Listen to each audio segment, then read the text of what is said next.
Aleluia. Com os seus olhos fechados, Pai, nós oramos nessa hora e pedimos que Teu Espírito venha sobre o nosso coração, nos trazendo revelação da Tua parte.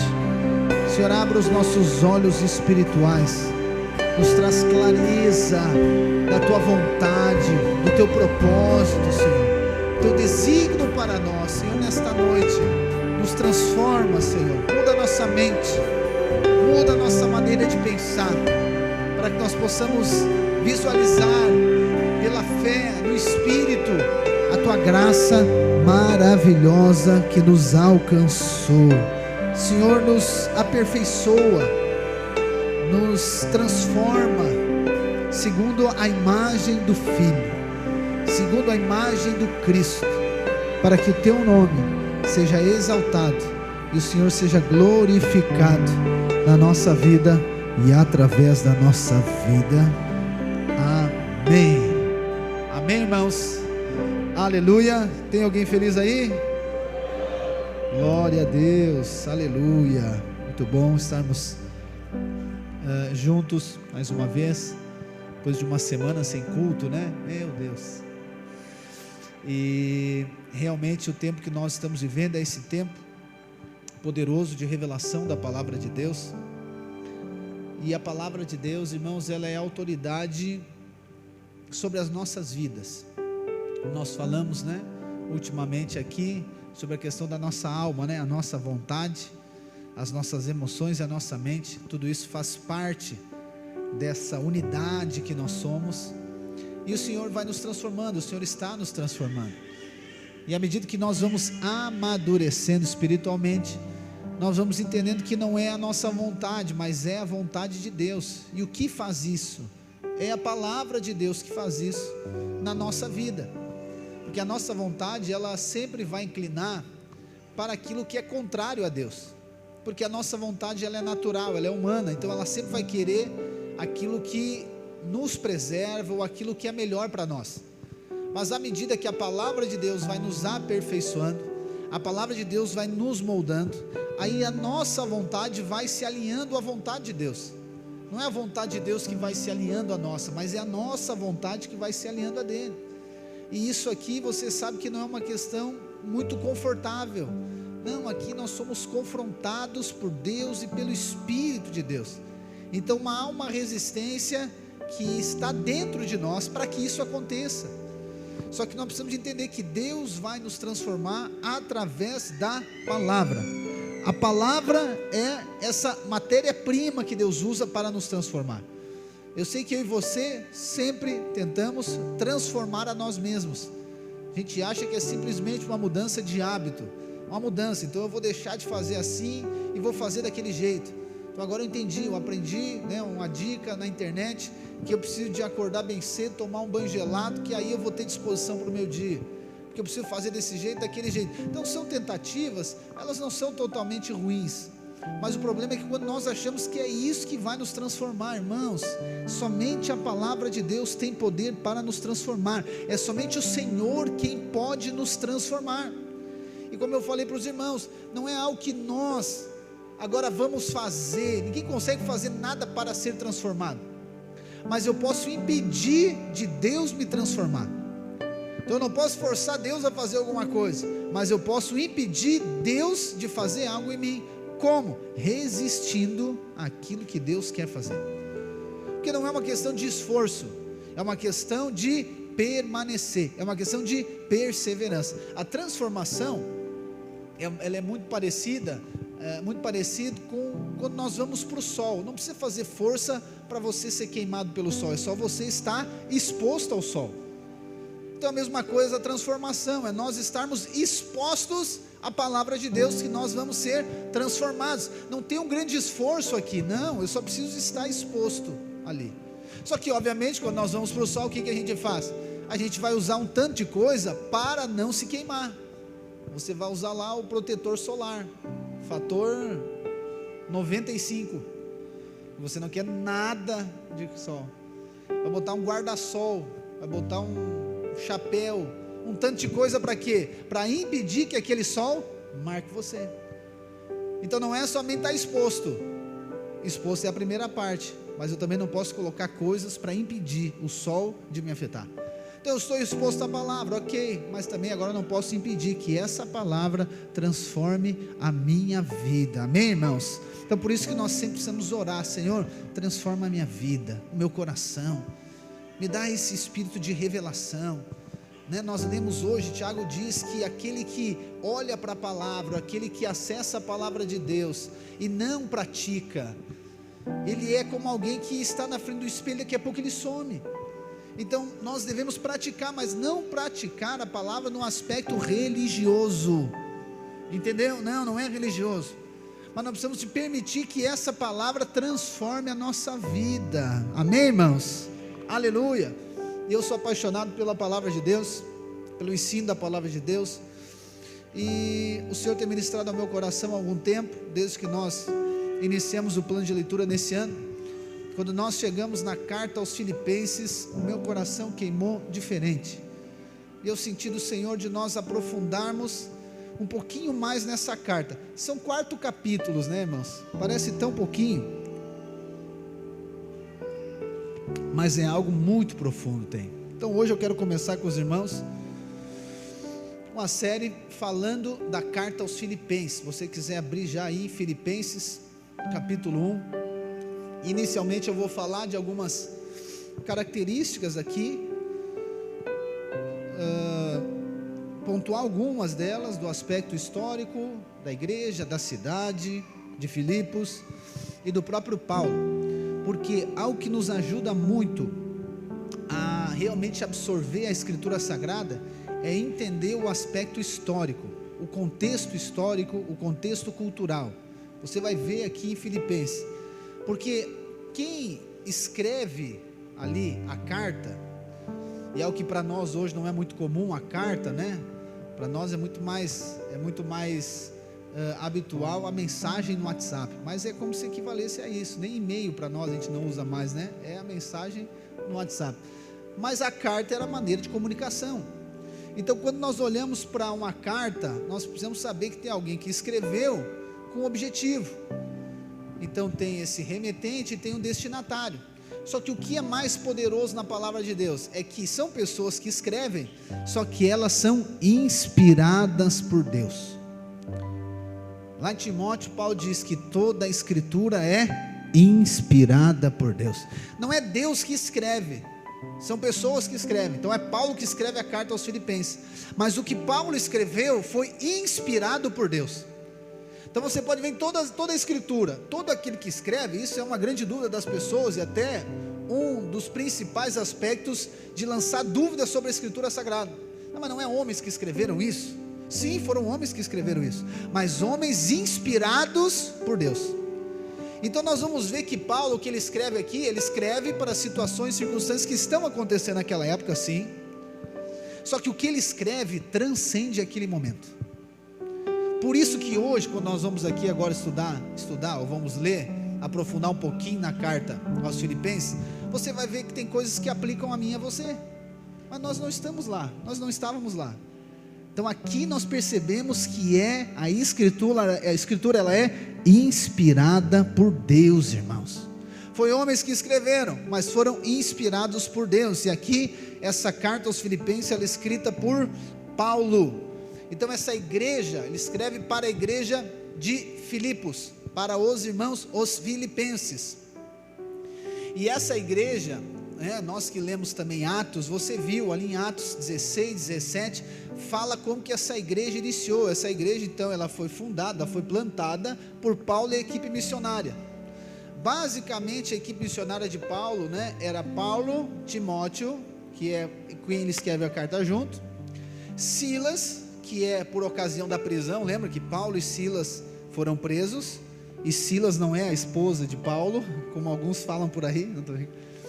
Paulo, Silas, Timóteo e Lucas, que não é o Lucas aqui, mas é o Lucas que escreve, Atos, que escreve o Evangelho de Lucas, que ele era um médico, fazia parte dessa equipe, e provavelmente tinham outras pessoas, mas a igreja em Filipos foi plantada então por Paulo. E lá em Atos nós vamos ver o quê? que a ideia de Paulo inicial, lembra, não era ir para Filipos. Lá em Atos 16 diz que eles estavam tentando entrar na Ásia para pregar o Evangelho. Na segunda viagem missionária, você vai ver, Paulo ele era muito estratégico, Deus direcionava ele. Então a ideia de Paulo sempre era o quê? As grandes metrópoles. Para quê? Para que essas metrópoles se tornassem uma espécie de centro ministerial, uma cidade grande, e a partir dessa cidade grande, as cidades menores ao redor fossem afetadas. Então a ideia de Paulo e da equipe inicialmente era ir para a Ásia Menor. E lá em Atos 16 diz que o Espírito não permitiu que eles fossem. Aí a história conta que depois Paulo então vai dormir, e ele tem um sonho.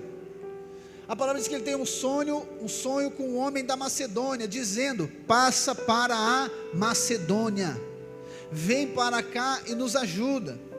No outro dia ele acorda e compartilha com os irmãos: irmãos, eu entendi porque que Deus não está deixando nós irmos para Éfeso, que era o endereço dele.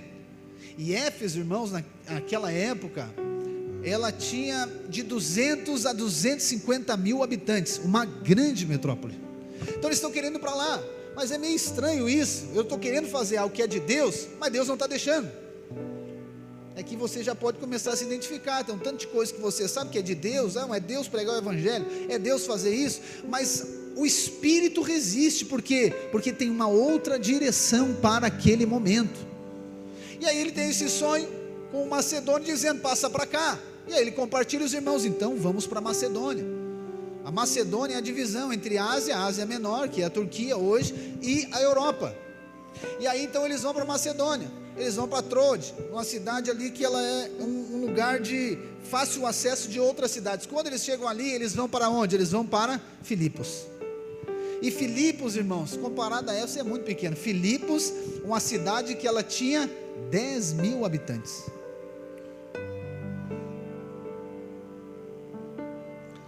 Então tem vezes, que nós queremos coisas que são de Deus, que são da vontade de Deus, mas às vezes não é naquele momento. São coisas grandes. Às vezes o Senhor nos leva a abrir mão de coisas grandes, para nós focarmos em coisas pequenas. E aí Paulo vai para lá. Quando chega lá em Filipos, aqui, é uma cidade menor, 10 mil habitantes. Filipos, ela é uma colônia romana. Então era um lugar, uma província, uma colônia romana. E os seus habitantes, na maioria, eram militares romanos aposentados, que moravam naquela cidade. E toda cidade que era colônia romana, e talvez aqui Filipos é a principal, todas as pessoas daquela cidade, elas têm cidadania romana. Eu sei que talvez isso você não veja significado, mas na história isso aqui tem muito significado mesmo. Para nós termos uma noção, tinha pessoas que compravam o título de ser cidadão romano, porque era uma glória, era um louvor ser cidadão romano. Todo mundo queria ser cidadão romano. Então tinha muitas vantagens em ser um cidadão romano. Entre elas, tinha a isenção de inúmeros impostos. Por quê? Porque eu sou de Roma, então eu não sou cidadão romano. Então tem pessoas que não nasciam em Roma, mas elas compravam o título de ser um cidadão romano. Só que quem vivia em Filipos, porque Filipos era então uma colônia romana, eles se tornavam um cidadão romano. Então Filipos, para nós ter uma noção, era uma espécie de uma Roma em miniatura. E aí nós vamos ver na carta a linguagem que Paulo utiliza, que está associada com a condição das pessoas que vivem naquela cidade, não somente com os irmãos, mas com as pessoas que vivem na cidade. Se der tempo hoje nós vamos entrar já no primeiro versículo, você vai perceber isso. Então havia um conceito muito bem fundamentado de pertencimento ao Império Romano. Então é por isso que Paulo vai falar sobre nós sermos cidadãos do reino, a nossa pátria celestial. Porque quando ele está falando isso, as pessoas estão sabendo o que é pertencer a uma pátria. Elas sabem qual que é o significado de eu pertencer a alguma coisa. Então Filipos era muito fiel a Roma e leal a César. Por isso também a gente vai ver a resistência à pregação do Evangelho, porque o Evangelho, ele exalta o verdadeiro rei, que é o rei Jesus. Outra característica de Filipos, a gente vê lá em Atos, que a igreja ela não começa, ou a pregação do evangelho não começa naquela cidade, através, ou inicia numa sinagoga, como é em outros lugares. Por quê? Porque não havia sinagoga naquela cidade. Mas por que não havia sinagoga ali? Porque havia um quórum mínimo para ter uma sinagoga na cidade, e esse quórum mínimo era de 10 judeus adultos. Então não tinha 10 judeus adultos. Depois, nós vamos ver lá no capítulo 3, uma perseguição dos judeus à igreja de Filipos. Só que não era das pessoas da cidade, veio pessoas de fora para perseguir a igreja. Quando nós chegar lá, nós vamos abordar melhor isso. Então não tinha. Então como que começa a pregação do evangelho? Lembra lá em Atos, diz que Paulo chega na cidade e ele descobre que existe um lugar de oração. Havia algumas mulheres que se reuniam na beira de um rio para orar, e Paulo vai orar todos os dias com essas irmãs. Quando chega lá, num dia da oração, uma irmã chamada Lídia se converte, que veio de Tiatira, vendedora de púrpura. Ela se converte e ela é batizada nas águas. Quando ela é batizada nas águas, ela diz para Paulo: Paulo, se vocês perceberem, vamos reunir lá na minha casa. Então a igreja em Filipos, ela começa em uma casa, irmãos. Ai, como isso é poderoso. A maioria de nós acha que a igreja precisa começar num prédio, mas aqui em Filipos ela começou numa casa. Oh, irmãos, nós vamos entrar em tantas cidades através das casas. Não é o prédio, é a casa. Sei que você acha que é a igreja, você não, os que não vieram hoje, acho que a igreja é o prédio, mas aqui está mostrando que a igreja não é a casa. Em outras cartas de Paulo, ele também vai falar para as pessoas, a igreja que está na casa. E é na casa que começa essa igreja, que de fato ela é impactante, e ela é inspirativa demais, porque ela se torna modelo para mim e para você. Outra questão agora, e a última, para nós falarmos um pouquinho aí agora de fato da igreja. Essa carta aos Filipenses, ela é escrita por Paulo, mas ela é escrita por Paulo na prisão. Paulo, ele foi preso inúmeras vezes, mas as principais vezes que ele foi preso, é quando ele foi preso em Jerusalém primeiro. Depois de Jerusalém, ele vai para Cesareia. Ele foi preso uma vez em Filipos, lembra? Que Paulo e Silas então à noite cantaram e abriram os negócios. Eu acho que eles cantaram mal, e daí quebrou tudo. Ele foi preso, mas as principais, ele foi preso em Jerusalém, Cesareia. Lembra que quando ele está em Cesareia, nós vemos em Atos, 2 anos em Cesareia, ele pede para ser ouvido por César. E aí a viagem de Roma que nós vemos em Atos.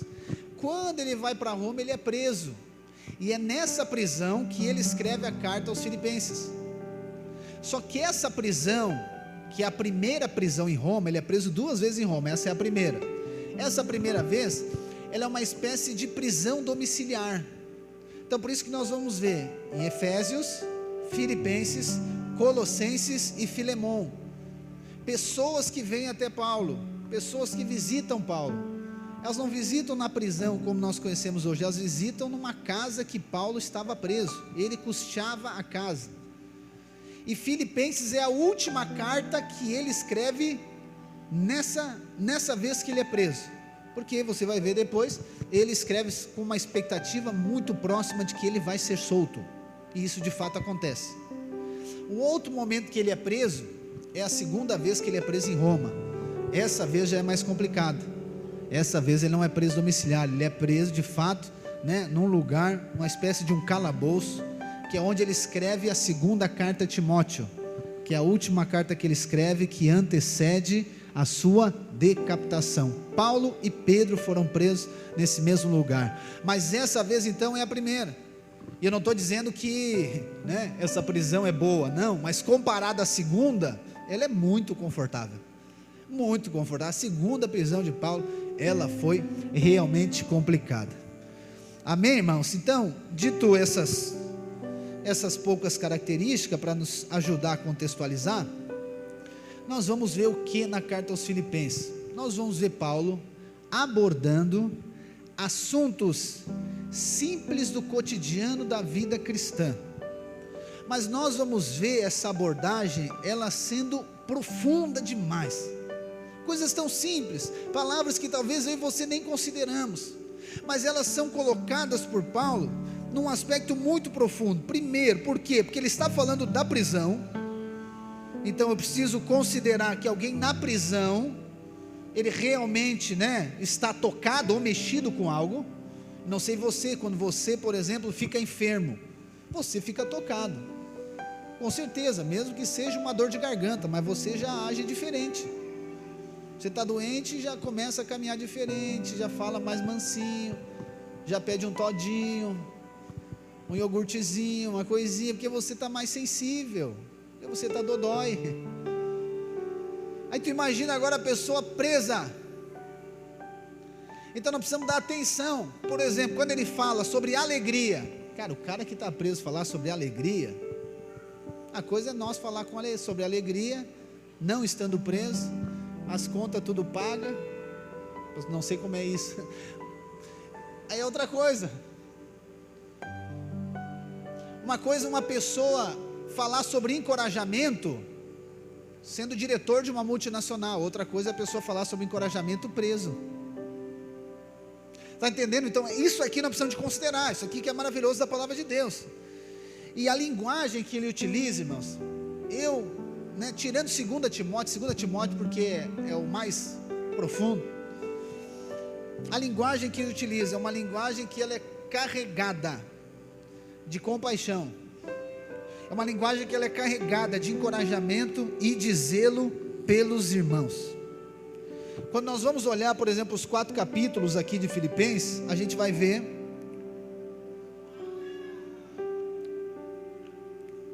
algumas palavras-chave, ou seja, palavras que nos mostram realmente a história. Alegria é uma delas. Alegria é uma palavra-chave da carta aos Filipenses. Contentamento é outra palavra. Encorajamento é outra palavra. Nós vamos ver Paulo falando sobre satisfação.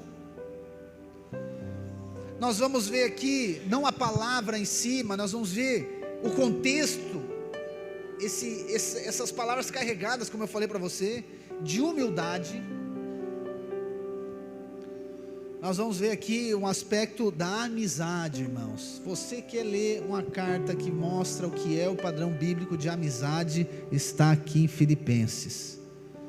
Porque a gente tem um conceito errado de amizade. Preciso falar para você. A gente acha que amizade é falar o que a pessoa quer ouvir, é dar o tapa nas costas, o tapinha nas costas, não o tapa. Mas a amizade, ela tem o aspecto do afeto, tem a afetividade. Mas a amizade bíblica, ela está ligada com encorajamento, ela está ligada com admoestação. Nós vamos ver também outro aspecto aqui importante da carta, que é a transformação. Talvez o principal é esse: transformação. Deus está nos transformando. Paulo traz para os irmãos que tudo o que acontece, independente do que seja, tem o propósito de transformar as pessoas. Também vamos ver outra palavra, que é a gratidão. Paulo, preso, expressa um coração grato, irmãos. Como eu preciso aprender com esse irmão. Só que a partir dessas palavras, eu busquei uma expressão que definisse, não definisse, mas que comunicasse a mensagem de Filipenses. Eu gosto muito disso, é uma estratégia que eu uso há muitos anos para a leitura da palavra, porque eu sei que a maior dificuldade, primeiro é ler, depois de ler é gravar, não é? Não sei o que falou, não estou falando decorar, estou falando gravar. Então se eu perguntar para você o que você comeu ao meio-dia, você tem dificuldade de dizer. Se eu perguntar para você o que você leu, se eu perguntar para você qual foi o compartilhamento da última semana, você vai ter dificuldade. Então o difícil é nós gravarmos, ou melhor, o difícil é nós absorvermos. E quando nós olhamos para a palavra de Deus, nós achamos que é somente uma história contada, ou ainda, de novo, aquele contexto lá, ou em algum outro momento. Mas a palavra de Deus, eu e você precisamos entender que ela é provisão para nós hoje, amém, irmãos? Palavra de Deus é provisão para nós hoje. E eu e você fomos ensinados, doutrinados, a somente receber a informação e não reter essa informação não se tornar ensino, conhecimento para nós, ou ainda conhecimento para nos vangloriar. Mas eu e você precisamos entender que a palavra de Deus, ela é o alimento que nos transforma diariamente, à medida que nós vamos nos alimentando. Então tem palavras, não sei se já aconteceu com você, que você ouviu há muito tempo, ou você já ouviu mais de uma vez, você ouviu 10 vezes, mas teve um dia que você ouviu e aquilo mexeu com você diferente. Quem já passou essa experiência? Eu já ouvi falar sobre perdão 500 vezes, mas teve aquele dia que parece que eu entendi. Eu ouvi falar sobre amar o próximo muitas vezes, mas teve um dia que parece que a ficha caiu. Ou seja, teve o dia que veio a revelação, irmãos. Então a revelação da palavra, ela não vem sem uma base, a base é a própria palavra. Como que eu vou ter revelação de algo que eu não me alimentei? Então por isso que eu preciso me alimentar. Então não é uma questão de decorar a palavra, não é decorar um versículo, esse está lá em tal lugar, esse está em tal lugar, não é isso, não é o nível do conhecimento somente, mas é a questão de absorver o que a palavra de Deus está me transmitindo. Então quando nós olhamos para a escritura sagrada, ela tem que ser muito mais que um livro de autoajuda, ou de ajuda do alto, como o pastor Luiz fala. Ela tem que ser muito mais que um manual da vida. A palavra de Deus, ela precisa ser o nosso alimento diário, contínuo e constante, aonde eu tenho a revelação, ou ainda o entendimento, que tudo que eu preciso para cumprir o propósito de Deus na minha vida, será revelado a partir da escritura. Então não é um livro chato, não é uma coisa que tem que ler para bater uma meta, não, irmãos, aqui está as palavras de vida eterna. Aqui está a vida e Espírito de Deus, através das Escrituras. Quantos testemunhos nós já ouvimos, de pessoas que convertem lendo a Bíblia, irmãos, de grandes homens, eu vou falar 2, C.S. Lewis, você já viu o filme As Crônicas de Nárnia? Esse irmão foi ler a Bíblia, para quê? Para debater contra os crentes, e aí o que aconteceu? Ele se converteu. Um grande evangelista do século XVI, Charles Finney, advogado, não, vou ler a Bíblia para mostrar que tem falha, foi ler a Bíblia e se converteu. Está entendendo, irmãos? Então esse é o poder da palavra de Deus, é por isso que dá sono quando você vai ler a Bíblia. Se você toma remédio de insônia, cancele, leia a Bíblia, leia em pé a Bíblia, você não dormir. Pastor, mas é tão difícil, as letras são pequenas, compra uma lupa, letra grande. Aí hoje nós temos tanto recurso, irmãos, versões de Bíblia, eu tenho usado a NVI, que é fantástica, versões de Bíblia que trazem clareza, mas precisa ter aqui, irmãos, isso que eu quero despertar em você, precisa ter, eu vou chamar de um interesse seu. Cara, eu vou entrar para dentro desse livro aqui, eu vou entrar para dentro desse livro, e esse livro vai entrar para dentro de mim, para que a minha vida seja transformada, para que a minha vida seja impactada. Então eu utilizo muito isso, quando eu leio a Bíblia, eu procuro entender a história, a situação, e usar palavras que me lembram. Então, por exemplo, como eu falei para você, as palavras-chave me lembram da carta de Filipenses. Então uma palavra que me lembra de Filipenses, alegria, eu já consigo lembrar, e aí eu lembro de tudo aquilo que está em Filipenses, e não decorei o livro de Filipenses, a carta dos Filipenses. Então existem palavras e expressões que vão cooperar com que você acesse esse depósito.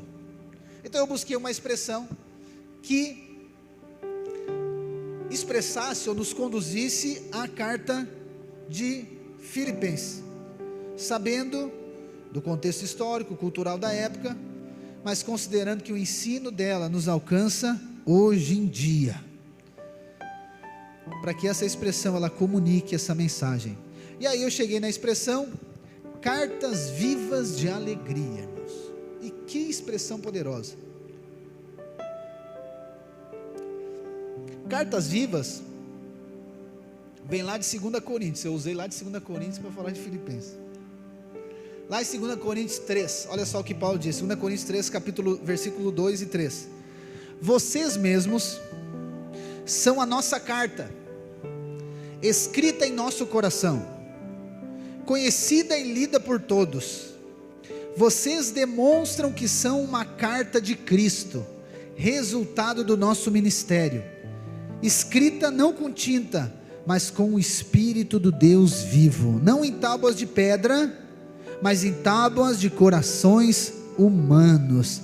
Então, esse conceito de cartas vivas, ele se aplica em Filipenses, por quê? Porque Filipenses vai falar de aperfeiçoamento, vai falar de Paulo conduzir os irmãos, e aí nos conduzir ao processo de transformação.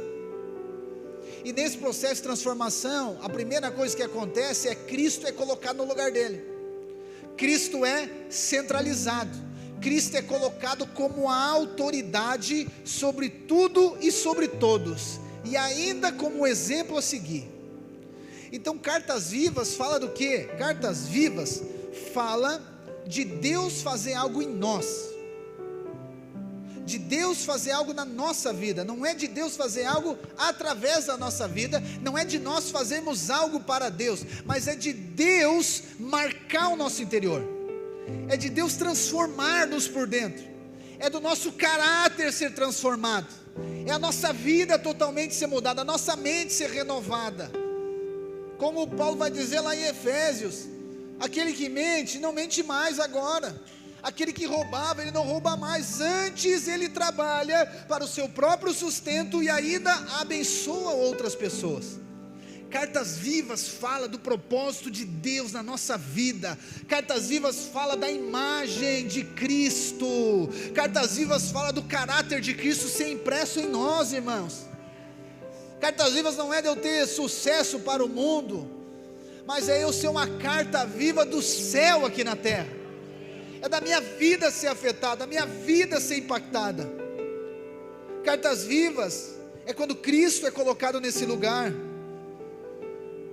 e é quando eu entendo que Deus também utiliza dos relacionamentos horizontais, ou seja, com as pessoas, como meio de transformação e expressão da nossa realidade espiritual, porque o relacionamento funciona assim, ele é vertical para com Deus e horizontal para com os irmãos, é isso que nós vamos ver aqui em Filipenses, Paulo dizendo para os irmãos, ajustando o relacionamento com Deus, mas ele também vai estar orientando o relacionamento com os irmãos. Por exemplo, ele vai dizer, gente, a maneira de vocês tratar os outros é como? É com honra. Ele vai dizer, sempre trate os outros superior a você mesmo. Isso aqui é uma carta viva, e é totalmente oposto daquilo que nós vemos hoje em dia. Não é eu pensar em mim, é eu pensar no outro.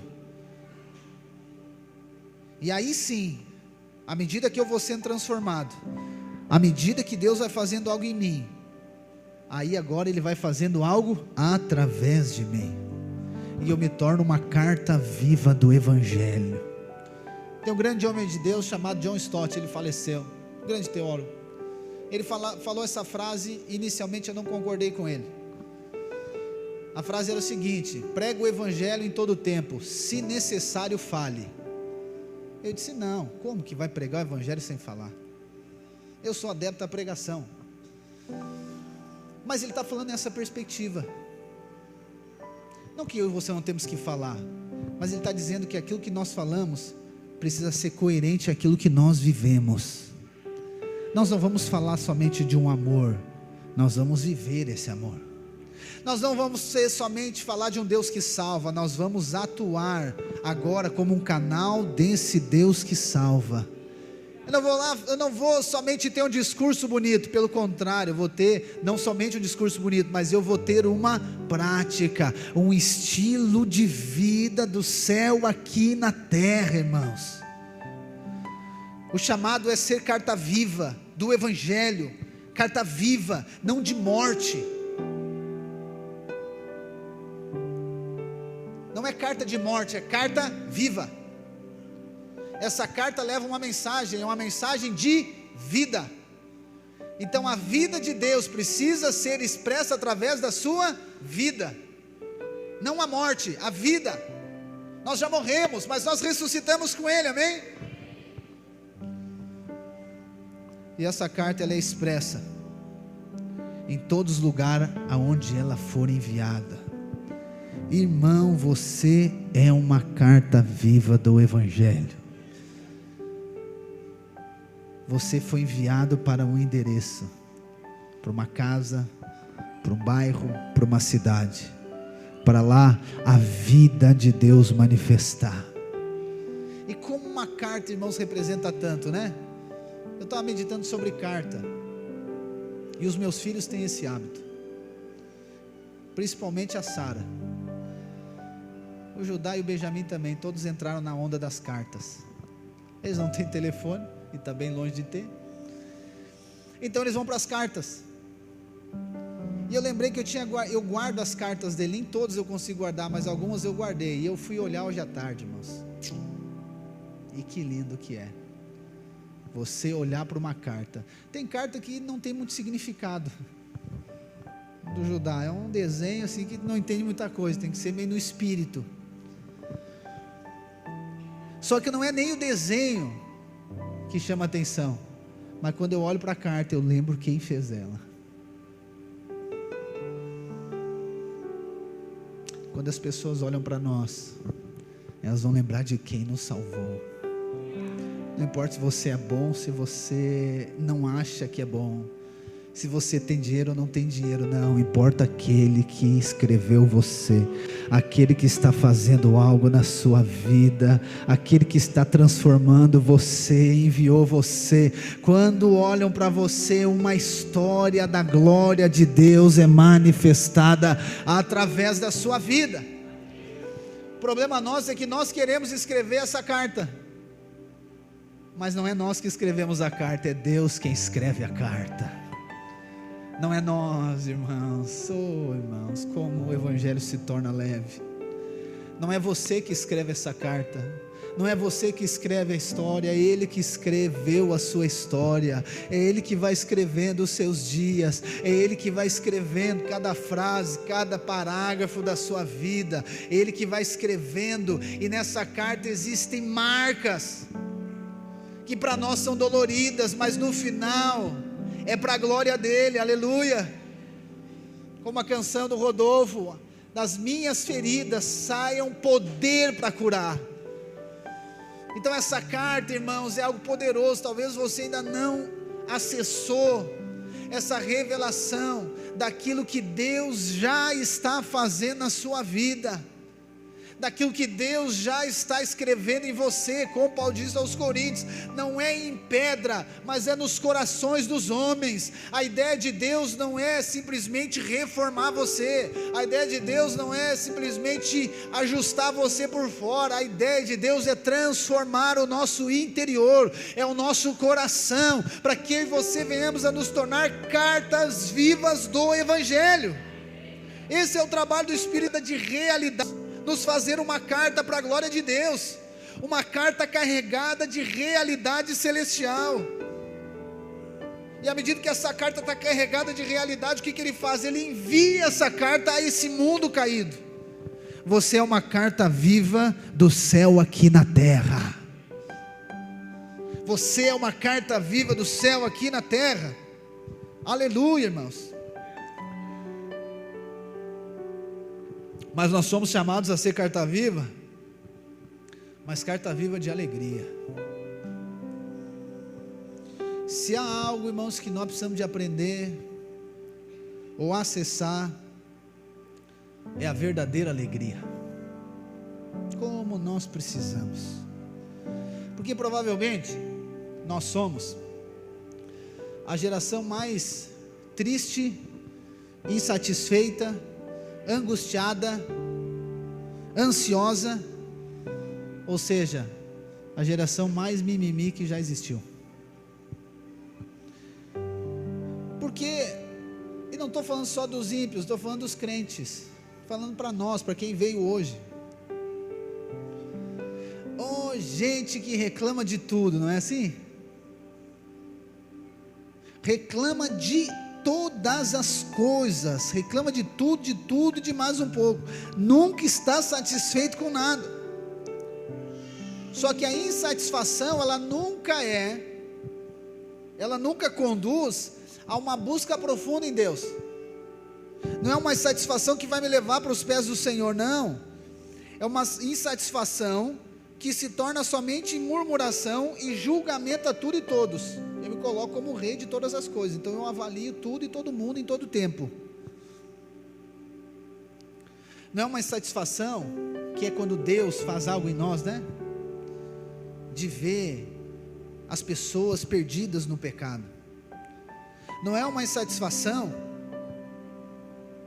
de ver as pessoas na perdição, de ver crianças, de ver jovens longe de Deus. Não é essa a insatisfação, mas é a insatisfação porque as coisas não acontecem do jeito que eu quero, na hora que eu quero, da maneira que eu quero. Então é uma satisfação porque as coisas não acontecem na minha vontade, que é carnal e a caída. É como que se alegra? Que a alegria que a gente acessa é uma alegria superficial, é uma alegria ainda circunstancial. Se as circunstâncias são favoráveis a mim, ok, eu estou alegre.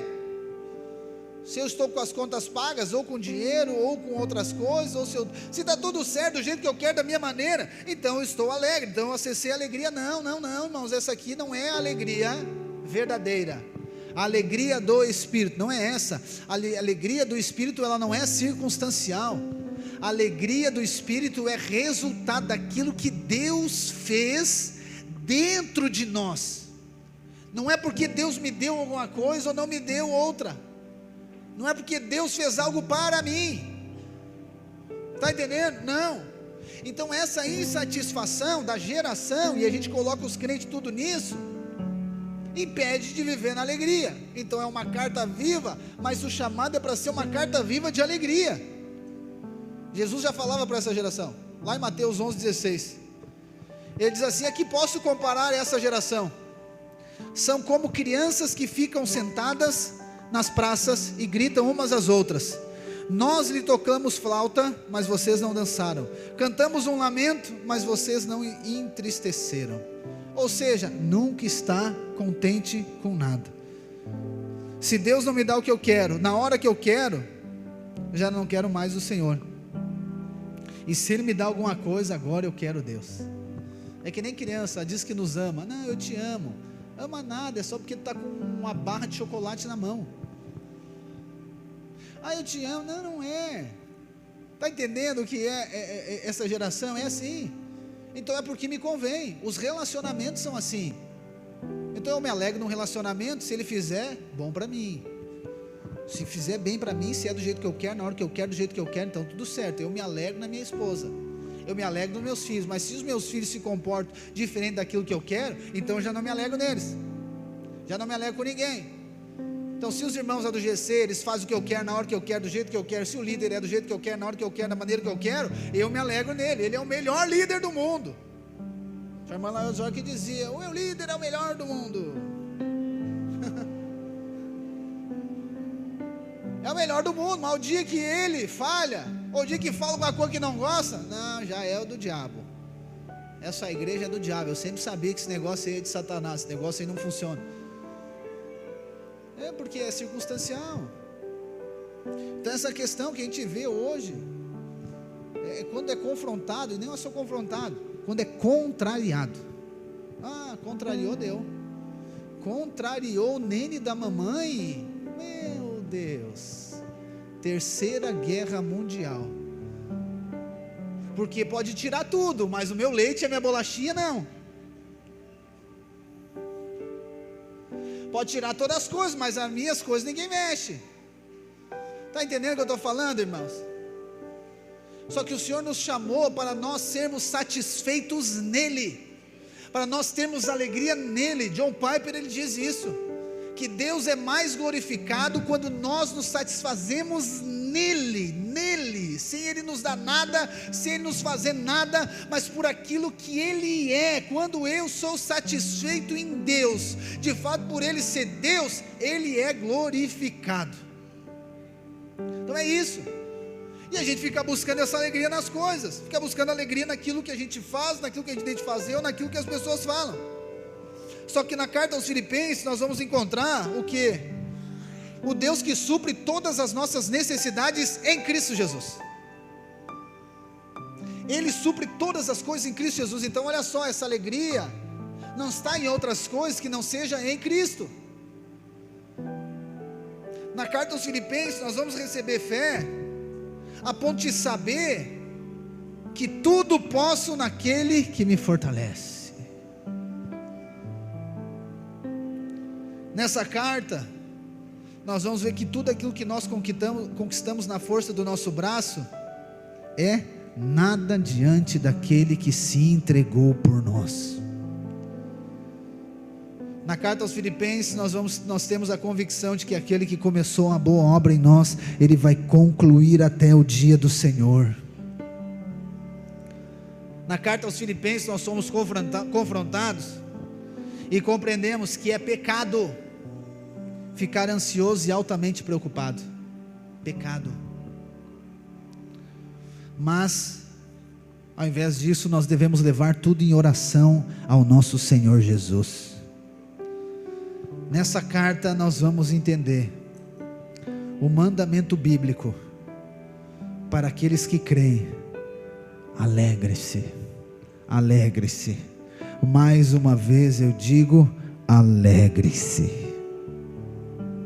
Cartas vivas de alegria, esse é o nosso chamado. É isso que Deus nos chamou para ser, uma carta viva do Evangelho, mas uma carta viva da alegria do céu aqui na terra. Não é alegria pelo desempenho, não é alegria pelas obras, mas é alegria do Espírito, é alegria por aquilo que Deus fez em Cristo Jesus, amém? Filipenses capítulo 1, vou falar 10 minutos só, e depois nós vamos orar.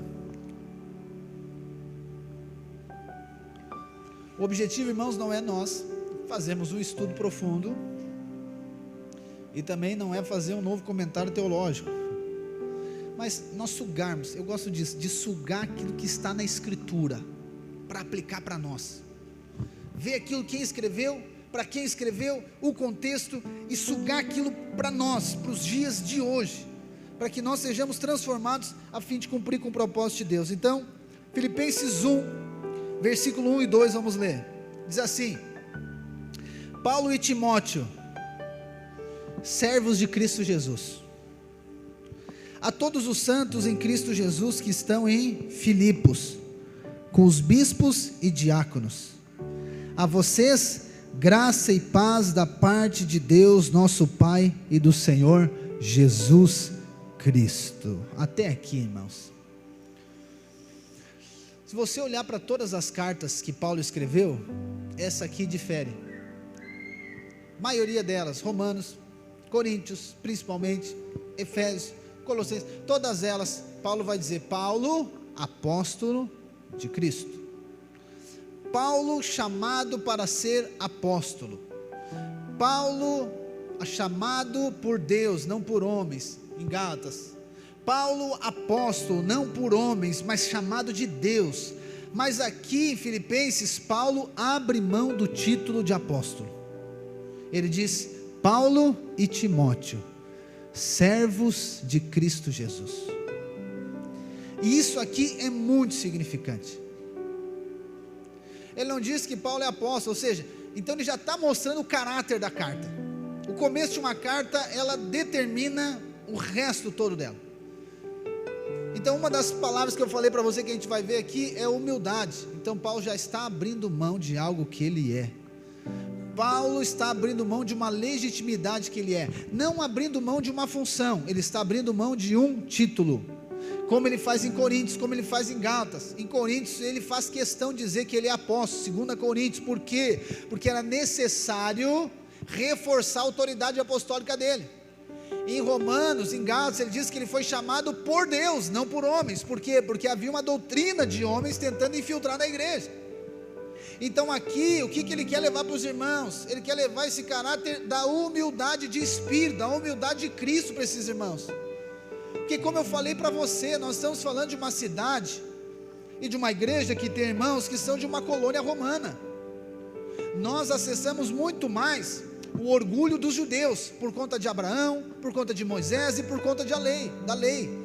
Então sim, o judeu, quando ele confia nisso, ele se torna orgulhoso. Nós vamos ver lá em Romanos capítulo 4, Paulo perguntando: aonde está a jactância? Aonde está o orgulho? Se até Abraão, que vocês se orgulham de ser o patriarca, ele foi salvo pela graça. Então o que sobra para todo mundo? Não sobra nada. Aonde vai se orgulhar? Aonde está o orgulho? Em cumprir a lei? Ninguém cumpre a lei. Aí Paulo vai dizer: eu me orgulho na cruz de Cristo. Os coríntios se orgulhavam no quê? Se orgulhavam porque eles receberam muito dom de Deus, mas era uma bagunça a vida deles. E aqui nós temos o elemento de orgulho aonde? Nós estamos falando de uma colônia romana, nós estamos falando de cidadão romano, irmãos, de alguém que sabe o que é pertencer a um império, sabe? Lembra lá em Atos 16, depois você lê em casa, quando Paulo ele é preso, Paulo e Silas, por conta de expulsar o demônio da menina, lembra da história? Expulsou o demônio da menina, eles são presos. Quando ele é preso, a palavra então diz que eles foram chicoteados, e aí ficaram a noite na prisão, né? Oraram, aquela coisa toda, cantaram, fizeram um culto, abriu tudo, batizaram o carcereiro, e depois no outro dia voltaram. E aí Paulo fala assim para os magistrados, não, para o responsável: é assim que vocês tratam cidadãos romanos? Aí o cara fica apavorado: o quê? Vocês são romanos? Paulo diz: sim, nós somos. Não é assim para nos soltar, eu quero que vocês chamem os magistrados, ou seja, os líderes dessa comunidade. Vai chamar os magistrados para nos tirar, porque não é assim que trata. A palavra diz que eles ficam aterrorizados, apavorados. Por quê, irmãos? Não se trata cidadão romano de qualquer jeito. Não pode dar uma chibatada num cidadão romano, a não ser que ele tenha condição ou oportunidade de defesa. Não pode chegar batendo, não podia chegar batendo em romano. Precisava levar ele, ser acusado, ele se defender, para depois, se fosse condenado, acontecia. Então Paulo está falando para a gente aqui, né, desculpe a expressão, que tem sangue azul, que acha que é melhor que os outros. Paulo está dizendo para alguém que confia nos seus títulos. Aí o que Paulo faz? É sabedoria do apóstolo. Ele vai lá e tira o título dele. Então vocês confiam no que vocês são? Então é o seguinte, aqui quem fala é Paulo, o servo de Cristo. Porque ele diz aqui é Paulo o apóstolo, o outro ele diz não, mas aqui é o fulano de tal, da reserva militar não sei da onde, que foi para a guerra não sei da onde, ia ser uma briga de título. O que Paulo faz? Ele tira o seu título. E aqui, irmãos, está uma expressão que nós vemos aonde? Lá no Sermão do Monte, no caráter de Cristo. O que Jesus diz? Jesus diz o seguinte: se alguém te pedir a capa, dá tudo o que ele quiser. Não dá capa só, dá tudo o que ele quiser. Dá o tênis para ele, o chinelo, a sandália. Se alguém te pedir para dar uma milha, e é isso que acontecia, se um soldado romano chegasse para um judeu e dissesse: eu quero que tu leve minhas compras do mercado 1 milha.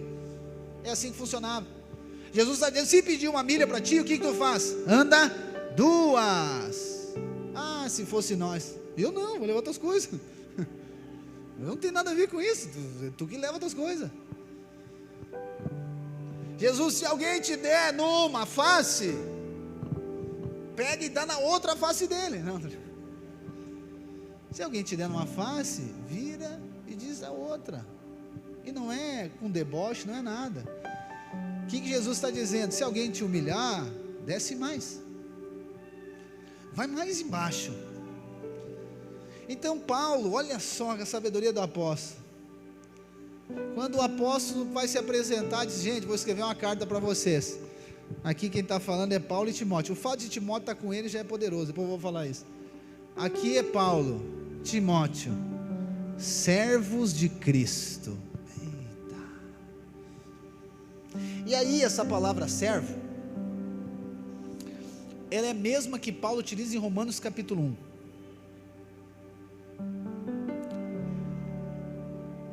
Essa palavra servo, no original grego, que é o Novo Testamento, ela é doulos, que quer dizer escravo. Ele está dizendo aqui, quem está falando é Paulo, escravo de Cristo. E aí escravo tem inúmeros aspectos, tem 2 principais, que é a servidão, eu servi, se eu sou escravo eu vou servir. Mas tem a outra, que eu acredito que é a principal que Paulo utiliza, que está ligado com pertencimento. Eu acredito que Paulo utiliza essa palavra para se colocar na condição de alguém que sabe a quem pertence. Ou seja, ele está dizendo: eu sou Paulo, que eu sou servo ou sou escravo, ou eu pertenço a Cristo. Eu sou Paulo, que eu sou propriedade de Cristo. Então, se nós vamos falar de alguém que sabe o que é pertencer, é os filipenses. Eu sei o que é pertencer aos romanos, eu sei que é pertencer ao Império Romano. Paulo está dizendo: tá bom, eu sei que tu sabe que é pertencer ao Império Romano, mas eu estou dizendo, eu pertenço a Cristo, eu pertenço ao reino do Filho amado, eu pertenço ao reino dos céus. Se para vocês tem significado ser romano, para não pagar imposto, para ter acesso a benefícios, eu sei o que é pertencer a Cristo, porque eu sou escravo dele, eu sou pertencente ao Senhor.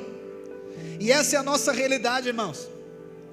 Nós somos propriedade exclusiva de Cristo. 1 Pedro capítulo 2 versículo 9, Pedro diz: vocês porém são geração eleita, sacerdócio real, nação santa, povo exclusivo de Deus, para anunciar as grandezas daquele que os chamou das trevas para a sua maravilhosa luz. Exclusivo aqui quer dizer posse, aquisição. Irmãos, nós não éramos povo, mas fomos adquiridos por Deus através de Cristo. Agora nós somos povo exclusivo do Senhor.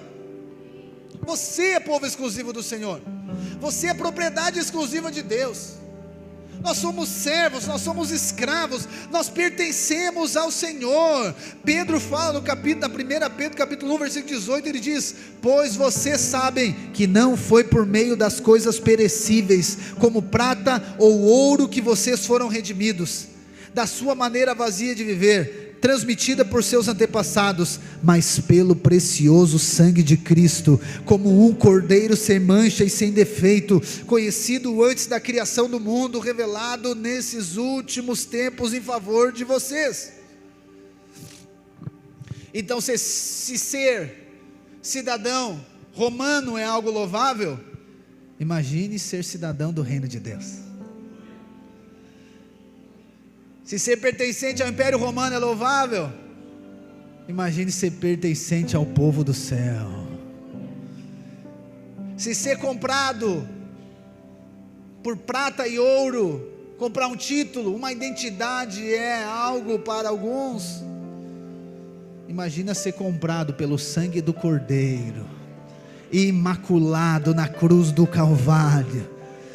Esse senso de pertencimento, irmãos, ele vai muito além dos nossos sentimentos, mas é uma convicção no nosso espírito. Eu creio que é isso que Paulo está tentando dizer com essa palavra escravo.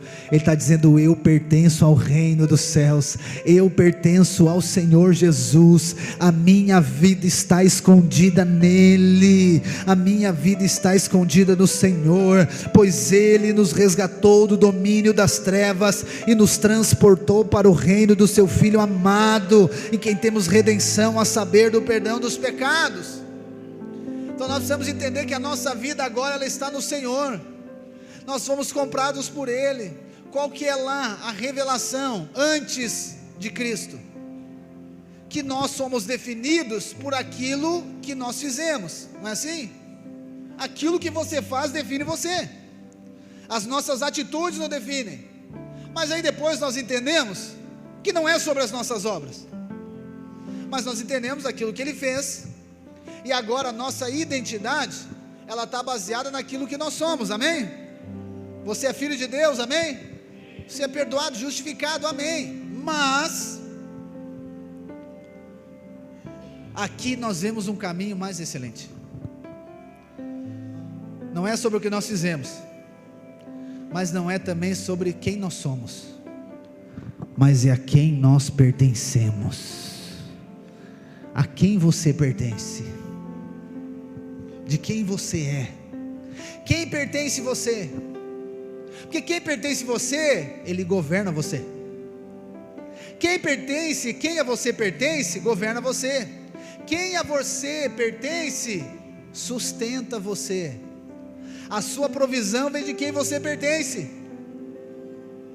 Você é guardado por aquele a quem você pertence. Você é seguro naquele a quem você pertence.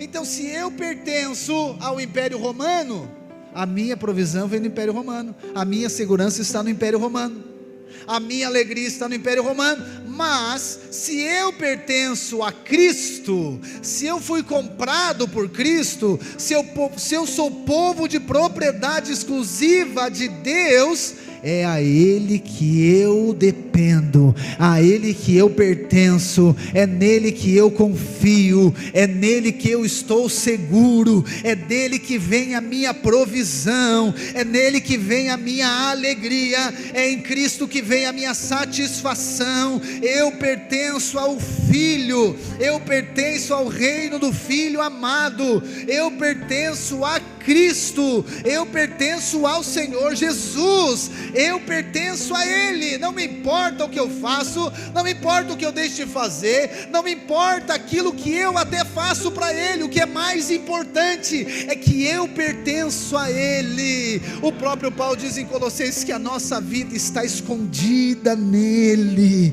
Nós estamos escondidos, nós fomos ocultados em Cristo. Lá no Salmo 91, Davi chega muito perto, diz que aquele que habita no esconderijo do Altíssimo, é nesse lugar, eu pertenço a Ele, irmãos. É isso que deve dar segurança para mim e para você. Não é o saldo da conta bancária, não é as capacidades, não é as nossas habilidades, não é as nossas condições naturais, não é as circunstâncias que vão nos trazer segurança e provisão, mas o que nos traz segurança e provisão é a quem nós pertencemos. Nós pertencemos a Cristo, eu pertenço a Ele, eu sou uma carta viva dEle, eu sou filho dEle, Ele me comprou, irmãos. Isso aqui transforma a vida de qualquer pessoa. Porque como que as pessoas vivem? Inseguras, medo, pavor, medo de morrer, medo de passar fome, medo de ficar doente, medo de ser assaltado, medo de tudo. O medo domina as pessoas. Por quê? Porque elas não sabem a quem pertence. Eu pertenço ao Senhor. Paulo está dizendo, Paulo e Timóteo, servo de Cristo, pertence ao reino, eu sou dele. E Paulo está preso, irmãos.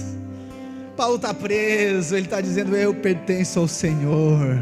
Se eu estou aqui é por causa dele, é para o nome dele ser exaltado. Paulo está dizendo, se eu estou preso aqui, é para que algo de Deus aconteça. Se eu estou nessa circunstância, é para que Deus faça algo através da minha vida nesse lugar. Porque o meu descanso está no Senhor, a minha fé está no Senhor. Eu dependo do Senhor. Então isso aqui que o Espírito Santo quer fazer com você hoje, é trazer para você, eu chamo de senso de pertencimento, mas é essa convicção de que você está nas mãos do Senhor. Quando a Maida estava grávida do Benjamin, eu fui orar e pedi um nome para Deus. Deus, me dá um nome. E eu sou meio estranho nesse negócio de nome. Tem que ser um nome profético. Não precisa ser assim, mas eu sempre fui assim. E aí eu fui orar. E era um momento bem delicado que nós estávamos passando em relação a um tanto de coisa. E o Senhor falou para mim que eu era guardado por Ele. E Ele me levou até Benjamin. Benjamin, um significado inicial dele é filho da felicidade, mas a raiz dele é filho da mão direita. A mão direita é a mão do cuidado, é a mão do favor, é a mão da bênção. Você está guardado na mão direita do Senhor. Ele que guarda você, é Ele que protege você, é Ele que protege o seu casamento, é Ele que protege a sua vida, é Ele que protege os seus negócios, é Ele que guarda a sua entrada, é Ele que guarda a sua saída, Ele está envolto guardando você. Descanse nessa mão direita da graça de Deus, irmãos. Descanse, você pertence a Ele. Olhe para mim, você foi comprado. Você foi comprado, você não foi roubado, você não foi capturado, você foi comprado com o sangue que derramou naquela cruz do Calvário, o sangue mais precioso que já existiu, o sangue puro, o Cordeiro sem defeito, se entregou e resgatou você. Você acha que Ele vai deixar você de qualquer jeito? Você acha que Ele vai deixar você de qualquer jeito? Não. Você acha que Ele comprou você para jogar fora? Você acha que foi comprado para ser jogado no lixo? Jesus fala em Mateus 6, com a preocupação das pessoas, como Lucas falou, comer e beber. Ele diz: gente, se Deus cuida de um passarinho, vocês valem muito mais que um passarinho. E aleluia pelos passarinhos. Mas se Deus cuida do passarinho, Ele diz: se Deus cuida da erva do campo, quão mais valor vocês têm. Você precisa saber que há um valor. Esse valor não é pelo que a gente faz, esse valor é porque Ele nos atribuiu o valor. 2 Coríntios capítulo 4, vaso de barro, mas com tesouro dentro. Nós temos valor porque Ele nos atribui valor. Ele nos guarda porque Ele atribui valor para nós. Você é precioso para o Senhor. A sua vida é preciosa para Deus. É por isso que Ele está trabalhando na sua vida. É por isso que Deus está moldando você. Nós lemos hoje: o pai disciplina o filho porque Ele ama. Se não tivesse disciplina, aí sim podemos dizer que não é filho.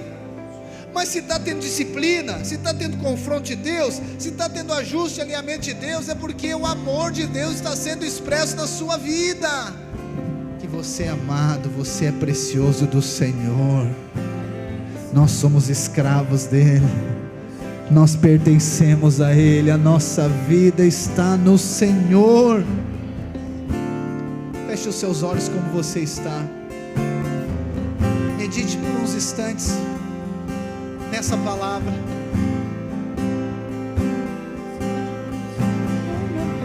Peça ao Espírito trazer nessa hora uma convicção no seu espírito, no seu coração. Romanos 8, Paulo diz: porque o Espírito de Deus testifica no meu espírito, no nosso espírito, que nós somos filhos, que nós somos guardados, que nós somos protegidos. Jesus na cruz do Calvário, no pior momento da vida dele, Ele olha para João e diz: João, essa aqui agora é tua mãe.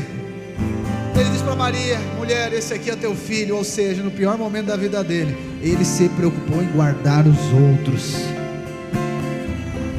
Você é guardado de Deus. Você é precioso para o Senhor. Você pertence ao reino. Você pertence ao reino. A sua cidadania não é dessa terra, a sua cidadania é do céu.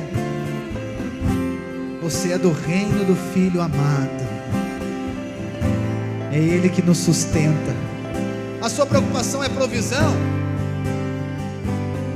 Ele guarda você, Ele sustenta você. Qual que é a sua carência? Qual que é a sua necessidade? Nele todas as nossas necessidades são supridas. Pai, nessa hora eu oro pelos meus irmãos, e oro para que o Teu Espírito venha sobre cada coração, para que o Teu Espírito venha em cada coração e marque nessa hora, traga revelação, traga essa consciência de pertencimento. Aquele que está perdido, aquele que está preocupado, ansioso, que nessa hora o Teu Espírito venha sobre o coração, trazendo uma convicção, trazendo uma certeza, que o Teu Espírito possa trazer essa revelação, Pai. Se alguém está ferido, machucado, que o Teu Espírito venha com o bálsamo nessa hora, trazendo a revelação da Tua glória,